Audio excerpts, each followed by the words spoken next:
it's a 2-year process. That's what the Zondo Commission has been given. Supposed to start today. I guess there'll be a lot of housekeeping stuff, among other matters that they must deal with this morning. But there's been this reports, concerns about whether there'll be any delays because the investigation is not going as well as it should. Yes, one of the big delays is that President Cyril Ramaphosa has now been asked by Justice Zondo to intervene with state security to give clearance to some of the individuals that need to dig. As you know, the former Attorney General, the Auditor General, Mr. Nombembe, as well as Advocate Maleka, and as well as Advocate Pretorius, some very senior people, people with forensic experience, with financial experience, because look, the heart of state capture is effectively that President Zuma outsourced his responsibility to a private family so that they can make money, and that they were given state information like the prerogative of who's going to be appointed to cabinet and so on. And there's also the flows of monies, as you know, in the Betrayal of the Promise and the new book called The Shadow State, written by the academics, that actually gives you a political understanding of how it happened. It looks at, for example, the way in which monies were funneled through different companies and so on. So people need security clearance to do some of their work, and this is one of the issues. The Sowetan is reporting this morning, Dan, that there has been a big issue around security clearance. Apparently, some of the state security people are dragging their feet. Now, you know, of course, the old conspiracy theory that President Jacob Zuma still commands a lot of respect and a lot of support among elements in the security cluster because of the way he politicized those institutions. So it's going to be very important that Justice Zondo gets the support that he requires, and that the investigators get all the clearances that they require in order to commence with their work, because they need to do some detailed work. And the other thing that is important, Dan, is we've already seen the Asset Forfeiture Unit lose one case against the Guptas in the Estina Dairy Farm. We see a second case around which a judgment is going to be given soon. There's a lot of concern that the NPA is not doing its work properly, that it's not having the proper documentation, and it might lose the second case. So there's a lot resting on this commission and the thoroughness with which this commission must be conducted. And of course, there's also a big fight back from the people affected.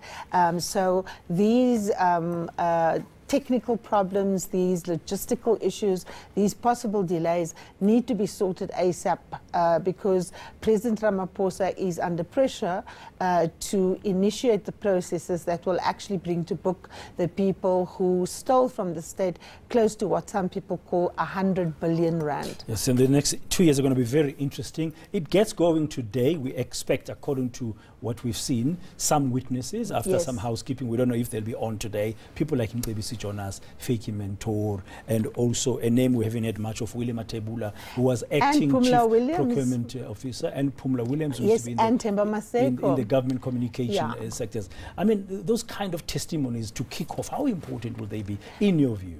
Look, Mcebisi Jonas's testimony is absolutely critical, because this places, in terms of his affidavit, which he made, it places the President Sandu Duzani Zuma, Mr. Ajay Gupta, who is the head of the Gupta criminal enterprise, together with Van Hlongwane, in a room where they make him an offer to become the finance minister. They're not the president, but they're making him the offer to become a member of the executive, which is the prerogative of the president. In exchange, they're offering him a massive bribe. They also say that he can take a down payment in cash. So he's a critical witness. The other person that's a critical witness is Themba Maseko, because this is a man who was directly instructed by President Jacob Zuma, according to his affidavit, to assist Mr. Ajay Gupta to take all government advertising and give it to the Gupta newspaper that has now collapsed, the then New Age newspaper. And we saw this morning Jimmy Manyi asking for prayers that his staff at the television station, which is of course an asset that he bought from the Guptas, that they supposedly financed for him, praying that they shouldn't lose their jobs, because as you know, his time runs out to be on DSTV, new licenses are going to be issued. So those testimonies are critical. But here's the thing, Dan. What we've been able to find out as journalists is that many of the witnesses are actually being intimidated. Themba Maseko, for example. Yes, it's extremely serious. Themba Maseko was visited by people who pretended to be the Hawks. I can also tell you that a former Director General in a very critical department that is also meant to give evidence was also visited by the police. They tried to bring up charges related to his son. He has taken the matter to IPID. It's being investigated by Robert McBride. So there's a lot of behind-the-scenes machinations that are going on here.